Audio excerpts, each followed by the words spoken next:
2, 1.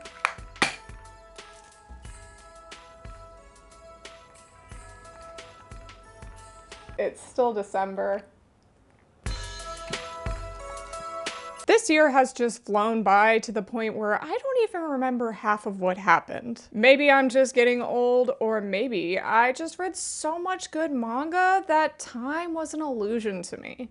Segue of the year right there. Since the year is coming to an end, I felt it was only right to go over my top 10 favorite manga reads of the year. I did the same thing last year, however, I didn't have a YouTube channel at that point, so 2022 is gonna be a little different. Now, this is not my list of favorite manga released in 2022. No. This is my favorite manga I read in 2022. That means that anything on this list could be from any point in time. I just had to have read it for the first time this year. I have manga on this list that started a couple years ago, or ones that started before I was even born. They could be completed, ongoing, or even a canceled series. As long as I read it for the first time this year, it can make the list. I hope all that makes sense, and I don't have a bunch of people in my comments questioning why I put a series from the 80s on a favorites of 2022 manga list. I think that gets most of the explanation out of the way, so y'all, I just want to talk about some good manga. Let's get into it. These were my top 10 favorite manga I read this year. We are going to start this off with a series that actually just completed in Japan.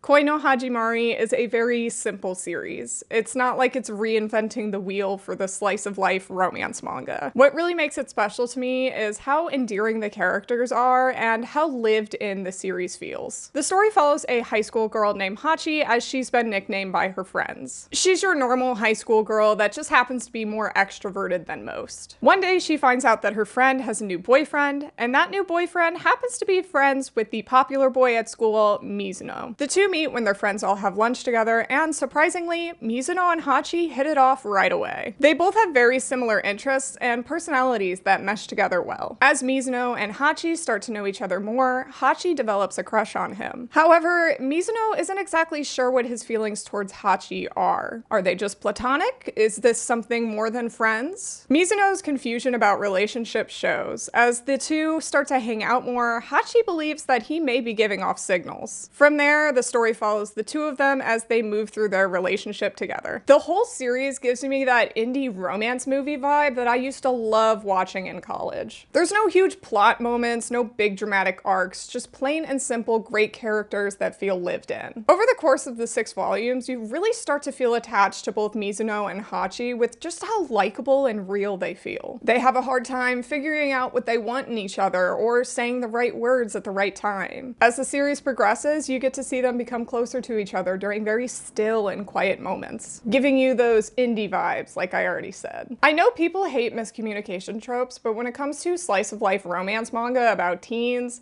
I really feel like it just helps the series feel more real. Mizuno doesn't have a full grasp on what love is, because no one really does, and especially a high school kid. He can't tell if what he feels for Hachi is anything more than friendly, and he struggles with that middle ground of intimacy between each other. In any other context, this would seem like F-boy behavior, but because we get to know Mizuno throughout the series, we can tell that he's just awkward and confused about what his feelings are. As for Hachi, she's incredibly sweet and funny. I love how she's drawn as like a little pile of pudding sometimes, which somehow captures her personality perfectly. She's a very outgoing person who tries very hard to get what she wants, and in this case, that's Mizuno. Her dynamic with him is really well written right away, where you can see that she's the more off-the-walls one, while Mizuno is the more reserved one. Despite this though, Hachi has this way of bringing Mizuno out of his shell by just being her unabashedly goofy self, where he in turn tries to match her same energy. Mamoru Aoi is such an amazing storyteller where she doesn't have to say much to get her story across. She's amazing at showing intimate moments with no dialogue to show the connection between two characters in just one panel. The dynamic she created in the series between Hachi and Mizuno is phenomenal. I am so excited we are getting her other manga that she was working on this year, My Girlfriend's Child, in English next year as well, because I love her storytelling storytelling, and I love her art. Aoi's storytelling is some of my favorite romance writing that I read this year, and it just hooked me on this manga immediately. Okay, complete 180 here from the last one, but my next series on the list is Sakamoto Days. I started reading this one at the beginning of the year off a recommendation of a friend of mine, and I'm really glad I did. The manga is a funnel romp from the get-go with so much crazy action. It's a pretty simple story setup, despite the series itself being very over the top. The manga follows an assassin named Taro Sakamoto who fell in love with a woman that was working at a convenience store. Dropping his life of crime to be with her, the two are now married, have a kid, and Sakamoto himself is now working at a convenience store, essentially becoming a Homer Simpson type without being dumb. Despite his life of crime being behind him, assassins still seek him out to pick fights with him. With the help of a boy named Shin, who can read minds, and a girl named Lu, who gets drunk, the three of them protect the convenience store and Sakamoto's family from dangers, such as the assassin organization that wants to take down Sakamoto himself. While this series is so fun and I like it a lot, I really don't have too much to say about it. It's funny, the action is crazy good, and the characters are lovable. It's one of those manga I look forward to reading because I can turn my brain off and just have fun with it. I'm currently on volume 4 because I decided I would rather just keep up with the physical releases than reading the online chapters. And I feel like right now they're starting to gear up more with a plot. Much of the previous chapters were really just kind of setting up the stage and introducing key players. Currently, my favorite characters are Shin and Heisuke, but I can also see Lu becoming a favorite once they get more into her story. I think the next volume is going to have more of that, because right now her character is kind of just haha drunk girl with not much else going on yet. So I am very much looking forward to volume 5 just so I can get more of Lu because I really want to like her. Shin and Heisuke though are both really fun, and I have one of my favorite fights in volume 4 against the guy who can turn invisible. That whole fight was really legible with some of my favorite art moments in the series. I talked about this once before, but the only way to really get me into action moments is for me to understand what's going on in the scene, and somehow, while being over the top, Sakamoto Days accomplishes just that. My only gripe is how Sakamoto's whole joke is kind of just a fat joke. I'm really not a fan of that trope, and I kind of find myself just zoning out when they really hone in on that joke sometimes. Other than that though, Sakamoto Days is a hoot and a holler. I look forward to almost every volume release because I always know I'm in for a sometimes literal wild ride. Speaking of another action series that I can kind of turn my brain off while reading, we have The Witch and the Beast. The difference with this one and Sakamoto Days though is that there's much more of an overarching story going on that I can get really invested in. I know saying this doesn't sound like I exactly love these series, but I promise I do. I'm just very bad at reading action sometimes. The Witch and the Beast is a story about two people, Ashoff and Guido, who belong to an organization of magic users. Their objective? To find witches. In Ashoff's case, it's to protect witches who cause no harm from being harmed, but in Guido's case, she is trying to find the witch who placed a curse on her. She was removed from her original body because of this and is now no longer able to use her original powers. The only way to remove this curse from her is by kissing the witch who placed the curse on her in the first place. Finding this witch proves to be more of a daunting task than it first seems, as rumors of witches spread in this country like wildfire. Ashoff and Guido follow these two leads together despite having completely different objectives and personalities. This just proves I can't say any language other than English, and even then I have a hard time. I finally found volumes 4 and 5 a couple weeks ago of this series, so I've really been on a Witch and the Beast kick lately. The first few volumes have a really strong start where they build up the world and the characters, but they don't info dump on you, which is something I love about this manga. I get to learn about the world and the magic practices in a more natural way that doesn't feel shoehorned into the dialogue, like a lot of fantasy or supernatural series like to do. Volume 4 is really a turning point in this manga though, where we start to get more in-depth into the characters. We learn how Ashoff and Guido came to work together and how far they've come as well. The art in this series is gorgeous, but with how intricate it is, it sometimes makes the action scenes so overwhelming. This isn't exactly a turnoff for me, as obviously it's in this list of my favorite reads of the year. It does impede on my reading though, as I will still try to stop and decipher what's going on in each scene. The only time this was like really an issue was in volume 4, because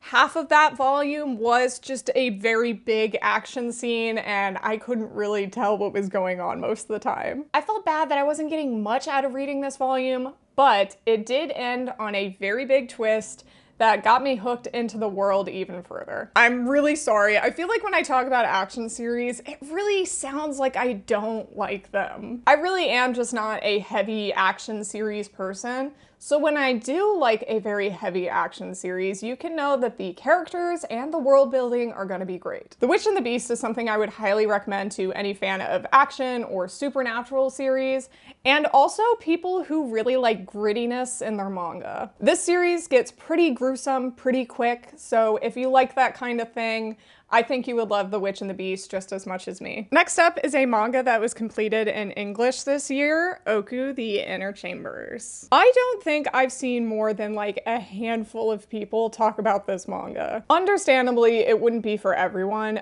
but I need more people to check out this manga. It's just an incredible story that has a lot to say. The series is set in the Edo period of Japan, where a disease is quickly spreading called red face pox. This disease is not only deadly, but affecting just men, and after several decades wipes out 75% of the male population. In their place, women have been picking up roles that were traditionally held by men. This began with farmers or heads of households, but with the rapid increase of deaths, even the role of shogun was taken over by a woman. To preserve human life, men have been relegated to the household, where they will provide seed for women. The highest honor of this service would be to enter the Oku and provide a child for the line of women shogunates. This is where the story takes place, following the men in the Oku, the female shogun, and how societal dynamics may have flipped, but age-old mindsets are still being held even in dire times. Oku is a 19-volume series, and I've only read 5 volumes so far,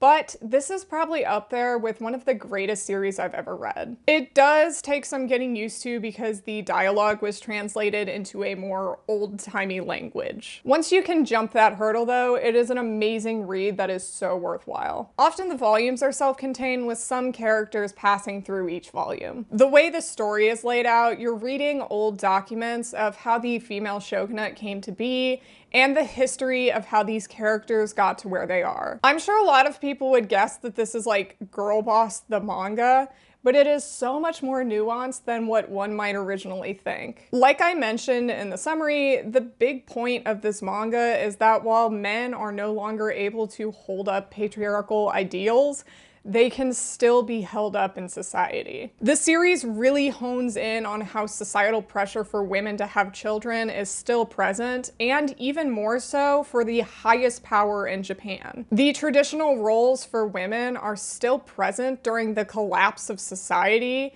and even being upheld by women too. There are several women in this series that hold on to traditional gender mindsets that only hurt the country in their most desperate times. Not to mention, even when the men are on the verge of being wiped out, they still hold so much immense power in the government, controlling not only the laws still, but the shogunate herself. Oku has a lot to say about patriarchal society, even when it's on the brink of collapse. I hope you enjoyed my talks on feminist literature while looking like this. When I say there are incredible stories that come out of manga that often get passed over by a majority of the fans, this would be one I am alluding to. Oku is a beautiful series about humanity and society, even when it's set in the past. It may be an alternate history series, but the way it delves into the inner workings of the patriarchy feels no different than if it were set in the present day. This manga is a must-read for everyone. Alright, we're gonna stay in the historical drama with my next favorite read,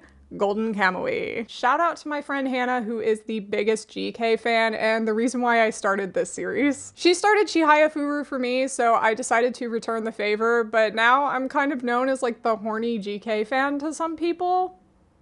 I think I still came out the winner. I talked about Golden Kamuy before, so I'm going to keep this summary short. The series follows a man named Sugimoto Saichi who was removed from the military after fighting with a superior. Due to a dying promise of his friend, Sugimoto needs money to take care of their wife as she's got bad eyes that are only getting worse and she needs surgery. At first he tries panning for gold, but when he hears a tale about an Ainu treasure, he may just have hit the jackpot. The only problem is that to find this treasure, he needs the skins of former prisoners that when put together have the code to its location. With the help of an Ainu girl, Ashripa, she and Sugimoto set out to look for the treasure at the possible cost of their own lives. Anytime I try to explain why I love this manga so much, I kind of fumble all over myself because in a lot of ways, it's not usually my taste. The characters are great, but the emotional beats in the series are somewhat scarce, and the movement of the plot takes more focus. These are the opposite of things that I usually look for in a series,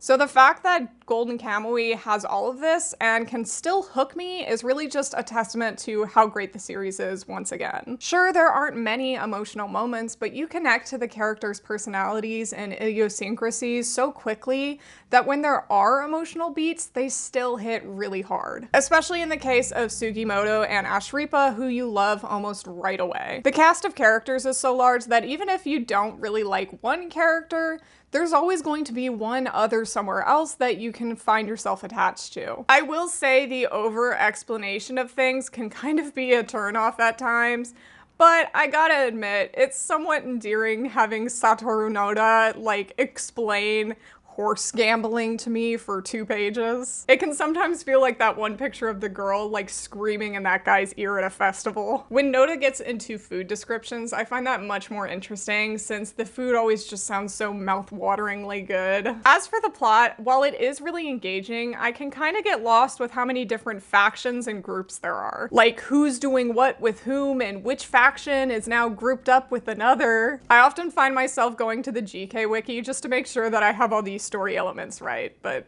I don't know, maybe I'm just really bad at reading or something. Either way, Golden Kamuy is a really great series with great characters, great art, and a great story about a found family. Sugimoto, Ashripa, and Shiraishi are such a lovable crew of people that even if it was a story about them doing really nothing at all, I think I would still read it and have so much fun. Okay, for this next one, I have a whole video about it, so I'm not gonna go into much detail since I'd rather just send you to the full analysis. However, one of my absolute favorite reads this year was Mars. It was a beautiful and compelling read from start to finish that really dug deep into familial trauma and how it affects relationships. The 2 main characters, Rei and Kira, were both amazingly well written, where even in their moments of being bad people, you're still rooting for them and you still want the best for them. I highly suggest you go over to my full video on this where I really delve deep into what makes Mars so special. It has become a staple shoujo drama series since its English release for so many, and there's a reason why. The series holds up. It's a beautiful story of overcoming grief and trauma while finding comfort, support, and love along the way. If you haven't read Mars already, you absolutely need to. This is the second series on this list that doesn't have an official English release, but still became one of my favorite reads this year. Papa told me. The manga comes from the 80s, so I doubt we're gonna get any English release for this either. I will hold on hope though, because this is one of the most endearing parent-child series I've ever read. It's another simple slice of life premise about a young girl named Chise who lives with her dad. Her mother passed away when she was a child, and her father is now a single dad who works real hard, who loves his kid and never stops. With gentle hands because of his work as a writer. No, he's not Reba, but I guess he may as well be. Anyway, the story follows the 2 of them in their daily lives as they deal with societal pressures of a single father household. Chise loves her dad dearly, but has a really hard time being separated from him, while Chise's dad is still figuring out how to raise a child alone. Along the way, we meet people in Chise's family, school, and neighborhood as we learn more about their daily lives too. Papa Told Me is very whimsical, episodic, episodic story with a lot of childlike elements, which is juxtaposed with a very down-to-earth narrative. Chapters focused on Chisei have a more childlike quality to it, while chapters focused on Chisei's aunt have a more grounded reality. The way the story plays with this is really interesting because you wouldn't think that it would necessarily work, but it just goes to show how two different people have two different viewpoints of the world. Chisei tries really hard to be grown up around adults. However, when we get her viewpoint, you can really see that she's just like any other elementary school girl. Another thing I really love about this story is how it focuses on the societal pressures put on both men and women. There will be chapters focused around Chisei's dad getting pressured by family members to get remarried because there needs to be a woman in the household, or them trying to take Chisei away because they think that a single father won't be able to take care of her properly. On the flip side, we see women in Chisei's dad's life getting showered with sexism in the workplace. One of the editors that works with Chisei's dad is even told that her worth is made out of the interests of men, showing how patriarchal ideals hurts anyone from any identity. While the story is very whimsical, it hits really heavy at times. I think the way the story handles these two different tones of writing is why I love it so much. It looks at an issue from every angle and dissects the different viewpoints that people would have from any age or gender. At its heart, it is a parent and child story about family and love, but it really does want to tell more than just that as well. Much like Oku, I think this is a very important series that should be read by everyone. Alright, so while nothing in this list before was really numbered, these last three are. These are my top 3 manga that I read this year. Starting with From Far Away, which I finished reading while writing this script. I talked about this manga's plot in my isekai video, so I'm not going to go into much detail about the plot. However, I will just say it is an action-adventure isekai shoujo series. For the longest time, I put off reading From Far Away because I really wanted to read it for the book club I have, and we finally got to read it. I finished Red River earlier this year, so I was kind of curious how another 90s isekai shoujo series would stack up against each other. So, oh my god, this series just blew my expectations out of the water. I am so shocked about how little people talk about this series, since it is just a feat of world building and great character development and the blending of genres. This series is one of the best adventure manga I've read, and I am obsessed. Let's start with talking about the characters, because the reason this manga shines so much is due to Izark and Noriko. They start off in pretty basic tropes of scared schoolgirl and broody guy, but quickly become more distinct people as the series goes on. Izark isn't mean and broody for nothing. He's actually like that because he was raised to think of himself as a monster, so he puts everyone at a distance so he doesn't hurt them like he did his family. However, once Noriko can get him to trust her, he starts to be more of himself, which is just kind of a fun-loving but protective guy. As for Noriko, she's such a strong-willed person, despite the fact that she was transported to a completely different universe and having no experience there. Instead of getting too down on herself, she realizes that she needs to learn how to communicate and navigate this world because she doesn't know when she'll be on her own. She doesn't want to rely on Izark, but he's kind and caring, so she feels connected to him. There's so many other great characters too in this world, and all the creatures and cultures that the pair happens upon really just shows how expansive the entire universe is. You don't get a map until later on in the series, but once you do, you realize how much traveling Noriko and Izark have done in just a short amount of time. Nothing is overly explained to you as the reader, which helps you feel more immersed in the world rather than overwhelmed by a bunch of information all at once. Doing it this way was so well done, since Noriko doesn't even know the language when she first gets there.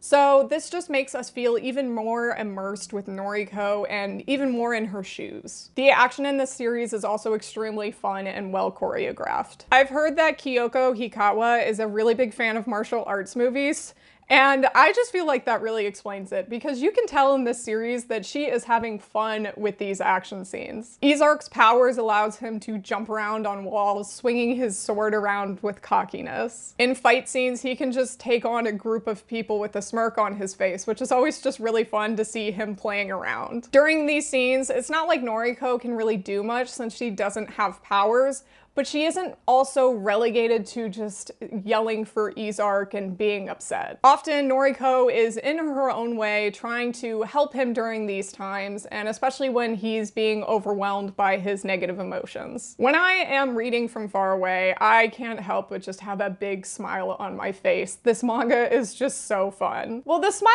is just there during the happy fun stuff. There is also some sad stuff in it too. Either way, I am just absolutely in love with this manga now. I'm so sad it took me so long to read it. It's engaging from start to finish with so much thought having gone into the story of this series. We need a reprint of this manga because I cannot live in a world where I can only afford to buy volume 2. My second favorite read this year was, of course, Nina the Starry Bride. Fun fact, I talked about this series needing physical prints in my Kodansha digital jail video, and guess what, baby, I did it. We are getting Nina the Starry Bride next year in print in the fall. I'm now 2 for 10 on my physical print wishes from that video, and now all I need to be happy is Chihaya Furu.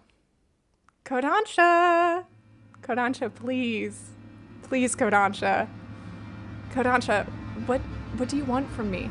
Do you want me on my knees? Do you want me to beg, Kodansha? Because I will, Kodansha. We're talking about Nina the Starry Bride. We'll finish this later. Like I said, I already talked about Nina in another video, so I just want to talk about why I love it so much and not have to recap the plot again. I'm also just getting very lazy at this point, and I just want to talk about why I love it instead. It's an addictive adventure fantasy romance manga that hooked me right away with its characters, its art, and its political intrigue to boot. Nina really subverts expectations when it comes to the story. When you think it's gonna zig, it zags, so it's always keeping you on your toes. I find it really refreshing since a lot of manga in this genre tend to stick to similar story structures, but with Nina, you never really know what's gonna happen next until it gets to the next place. Even with a lot of turns, the series doesn't feel scattered either. Everything has a purpose for a character down the line. Speaking of the characters, I love them so much. Nina herself is such a fun main character with just how spunky she is. Since she grew up on the street, she has a lot of tenacity about her that doesn't let her stay down for too long, which is perfect considering she constantly has to fight against royals who ultimately want her dead. She never takes an insult or a threat lying down and will always fight back when she feels like she or those she loves are threatened. There's not just our main heroine, but also our 2 male leads, Azur and Set, who are amazing as well. While I feel like Azur is a little plain, I still really enjoy his character. I think he's a perfect balance for Nina, who tends to rush into things head first, while he likes to stay back and plan something before going in. As for Set, I love his late addition to the manga. His character was a great way to show Nina as not just a damsel in distress, but someone who goes and gets what she wants. Which hopefully in the end is him, because I am team Set. I really love their dynamic. Honestly, I would be happy with either pairing though, because the series does a great job at making everyone a likable character. I can really tell that Nina the Starry Bride has only started to gear up its plot with this latest volume release. There's still so much mystery around Nina and the princess that she replaced that we just haven't delved into yet. Plus, we're finally starting to get more into the heavy political focus since the war is starting to brew even more between the 2 countries. Every new volume of Nina has really just had me at the edge of my seat, waiting in anticipation to see what happens next. With really great art and fun characters, this is one I'm always looking forward to. It's an amazing read that I would definitely say for everyone to go check out the physicals when they drop in the fall. And lastly, for my favorite manga read of the year, I'll give you guys one guess. Here's a hint.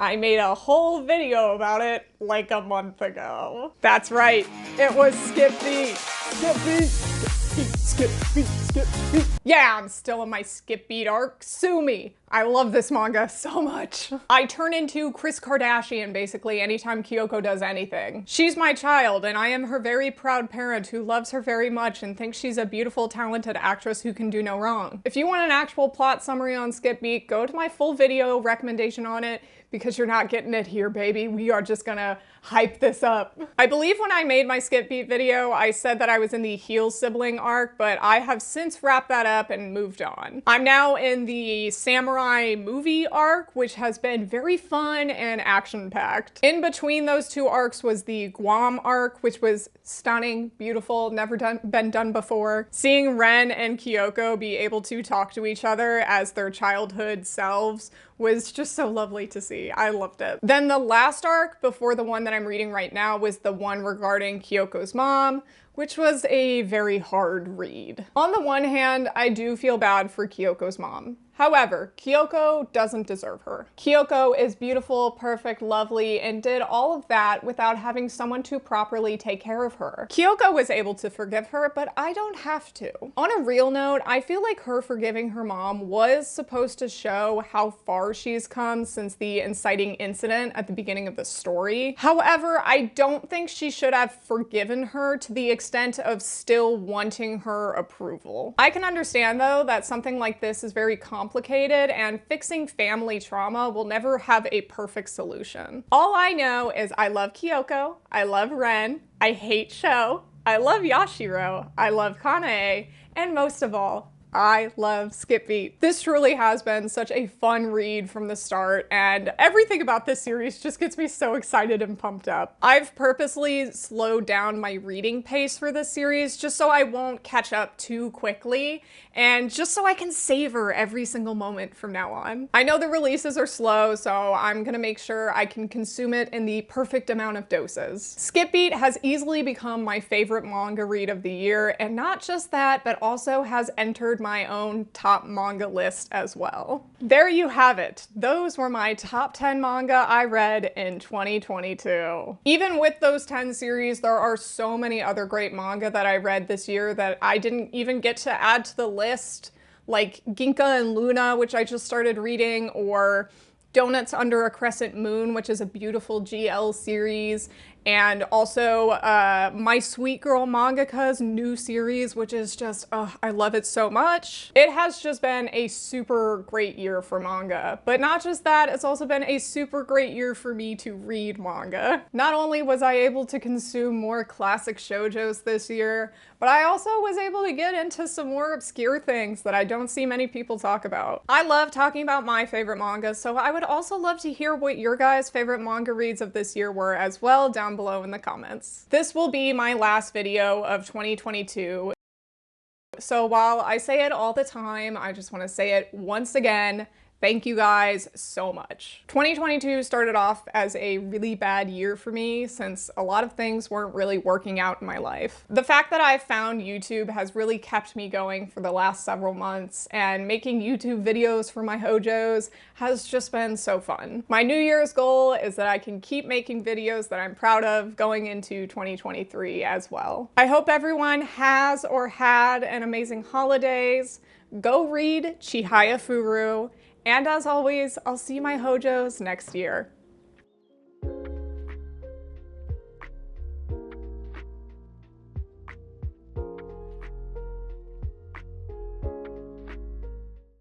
Oh, Colleen, it would be such a funny idea if you just got poppers and you pop them and you put confetti everywhere. What a fun idea that would be, Colleen. Wouldn't that be so fun? God, why did I do this? Why did I do this?